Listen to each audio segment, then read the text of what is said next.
जियो Hotstar का serial ये फितूर है तेरा में आज आपको देखने को मिलेगा बड़ा ही इंटरेस्टिंग मोड। जी हाँ, जीत के धमकाने और डराने के बाद में मतलब कि सौम्या के ये जो ताऊजी है वो अब घबरा से गए और वह बोल रहे हैं कि अब मैं संगीत नहीं सिखाऊंगा। अब मैं फिलहाल 10-15 दिन के लिए अपने आराम पर हूँ। और इस हिसाब से जब वापस सौम्या बोलती है कोई दिक्कत नहीं है बेटा, तुम्हें कोई तरह की कमी नहीं है, अब मैं तुम्हें पड़ोस के नजदीक में और भी संगीतकार है वहाँ पर तुम्हें संगीत के लिए मैं भेज दूंगी। तो दोस्तों अब देखना बड़ा इंटरेस्टिंग है ये जो अब सौम्या ने बोला है, क्या ये अपने पापा के पास जाएगा तो वापस इनके पापा इनके खिलाफ क्या रिएक्शन लेंगे। और उसी दूसरी तरफ जब वापस सौम्या देखती है फोन खोल के सोशल मीडिया पर जब जीत की फोटो अपलोड की होती है और वहाँ पर लिखा गया है कि मैं बुराई सही हूँ और मैं बुराई के लिए बना हूँ। तो इसी बीच जब सौम्या वापस कमेंट करते हैं कि आप बुरा होने का नाटक मत कीजिए, आप सबसे अच्छे हो, और ये जब कमेंट करती है तो एकदम से सौम्या मतलब कि जीत के पास में ये नोटिफिकेशन जाता है और इसी हिसाब से वापस जीत भी रिएक्शन देता है और देखता है कि वाह क्या हिम्मत आ गई इस लड़की में।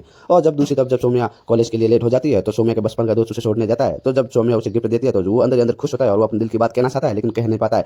क्यों? क्योंकि वो अब चाहता है कि अभी वो सब वक्त नहीं आया है कि वो अपने दिल की बात कह सके। फिर इस हिसाब से जब आप दूसरी तरफ देखोगे किस तरह से जब सौम्या के पापा के सामने वो बताता है कि किस हिसाब से वो ऊपर वाला जो जीत है उन्हें परेशान कर रहा है, अब हम दोनों एक ही घर में नहीं रह सकते, या फिर वो रहेगा या फिर मैं रहूंगा। अब देखना बड़ा ही दिलचस्प हो गया है, क्या अब जीत को इस घर से निकलना पड़ेगा या फिर बाहर वो अपनी मन मर्जी से निकलेगा। वहीं दूसरी तरफ देखेंगे कि किस तरह से जब वो त्योहार चल रहा है तो दादी साहब को अब चाहिए वो रस्सी बांधने के लिए किसी आदमी की जरूरत है। उसी समय जीत आ जाता है और जीत को किसी भी बहकावे करते हुए वो रस्सी बांधने को बोलती है, लेकिन जीत भी समझ जाती है कि दादी साहब भी नाटक कर रही है। और फिर किसी भी हालत में दादी साहब बोलती है तुम दोनों का व्यवहार एक जैसा है, तुम्हारा और तुम्हारे छोटे भाई का। अब ये दोनों रिश्तों की बात सुनकर अब जीत में भी अलग ही कुछ फील होता है। और दूसरी तरफ देखते हैं जब जैसे ही सौम्या घर पे आते हैं तो उनके ताऊ जी उसके सामने होते हैं और एकदम से उसकी कार से टक्कर लग जाती है और फिर वो बोलते हैं कि अब मुझे थोड़ा सा रेस्ट चाहिए इसलिए मैं कहीं घूमने जा रहा हूँ, साथ में जीत को भी लेके जाऊंगा। अब देखना बड़ा इंटरेस्टिंग है क्या